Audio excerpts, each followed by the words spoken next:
ఆ ప్రభుత్వం కానీ ఏదన్నా డిస్కషన్ వచ్చినప్పుడు మాట్లాడుకోండి తప్ప ప్రశ్న అవర్లో మాత్రం అధ్యక్ష సూటిగా అడగండి.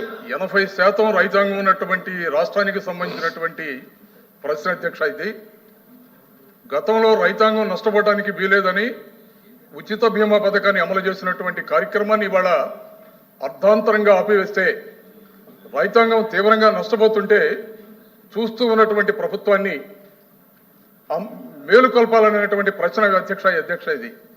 అందువల్ల దీని మీద దయచేసి మీరు ఒక్క 2 నిమిషాలు సమయం ఇవ్వాలి అధ్యక్ష. సప్లిమెంటరీ ఓన్లీ సప్లిమెంటరీ అధ్యక్ష. దీని మీద ప్లీజ్ మీరు క్లోజ్ చేయాలి. డీటెయిల్లోకి వెళ్తే చాలా క్లియర్ గా మాట్లాడాలి అధ్యక్ష. సప్లిమెంటరీ అడుగుతున్నా అధ్యక్ష. దీని మీద ఒక్క పైసా కూడా రైతులపై భారం వేయకుండా ప్రభుత్వమే ప్రీమియం చెల్లించి బీమా సొమ్ముతో ఆ రోజు రైతాంగాన్ని ఆదుకున్నాం. 19 మధ్య కేవలం 14-19 మధ్య స్ట్రైట్ అడుగుతున్నాను అధ్యక్ష. నేను 2014-19 మధ్య కేవలం 30.8 లక్షల మంది అది రైతులే ప్రీమియం చెల్లించుకున్న తర్వాత 3,411 కోట్ల పరిహారం అందితే జగన్మోహన్ రెడ్డి గారి ప్రభుత్వ హయాంలో 2019-23 మధ్య 54.55 లక్షల మందికి 7,802 కోట్లు అందించారు. అప్పట్లో రాబాబు గారు ప్లీజ్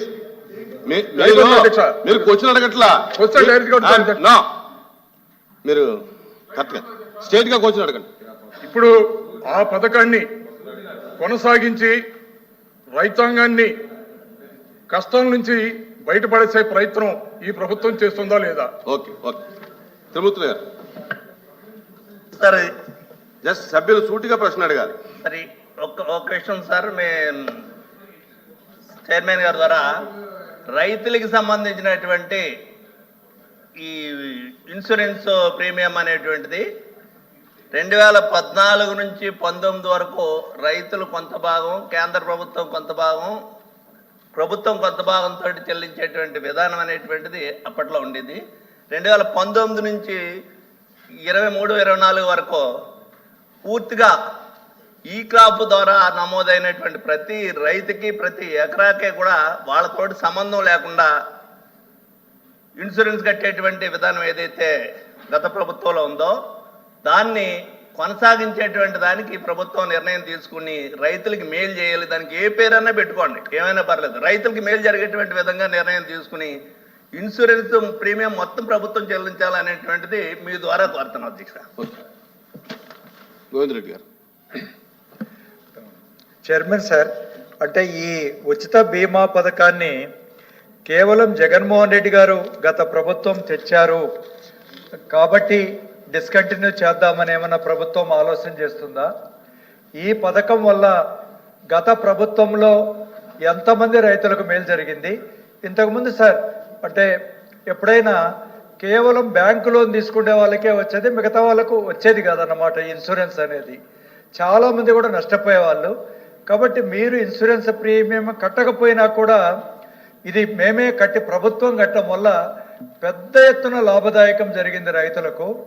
అలాంటిది మీరు డిస్కంటిన్యూ చేయడం వల్ల మీకేమైనా ప్రభుత్వానికి లాభం ఉందా? రైతులకు ఏమైనా మేలు జరుగుతుందా? ఎంత మేలు జరుగుతుంది? ఎన్ని వేల కోట్ల ఆదాయం మీరు చేయగలుగుతున్నారు? కాబట్టి దీనివల్ల మరి ఎలాంటి ఉపయోగం ప్రభుత్వానికి కలుగుతుంది, రైతులకు ఏం కలుగుతుందో మంత్రి గారు వివరించాలని కోరుతున్నాను. రాంభూపాల్ రెడ్డి గారు సూటిగా. పథకం ఈ రాష్ట్రంలో అమలైనప్పటి నుంచి అనేక మంది ముఖ్యమంత్రులు మారారు, అనేక ప్రభుత్వాలు వచ్చేసారు. కానీ 2019-2024 మధ్య కాలంలో లోపభూయిష్టమైన పంటల బీమా విధానం పెట్టినందువలన లక్షలాది మంది రైతులు నష్టం జరిగింది. శివరామరెడ్డి గారు నేను సూటిగా మీ ద్వారా అనంతపురం జిల్లాలో 2019 సంవత్సరం ఎంత బ్రహ్మాండంగా ఇన్సూరెన్స్ వచ్చేది, ఈ 5 సంవత్సరాలు వచ్చేది. ప్లస్ ఇంకొకటి సార్ గౌరవ సభ్యులు మాట్లాడతారు ఉచిత పంటల బీమా విధానం వల్ల 2019 నుంచి 2024 రబీ పంటలకు సార్ 2019 వరకు రబీ పంటలకు పంటల బీమా ఉంది. ఎందుకు గారు దాన్ని రద్దు చేశారో గత ప్రభుత్వాలు ఆలోచించాలి సార్. రబీలో గుడ్డశనగ కానీ లేకుంటే ప్రొద్దు ఈ పంటలకు 2019 రబీ అమలు పంటల బీమా అమల్లో ఉంది సార్.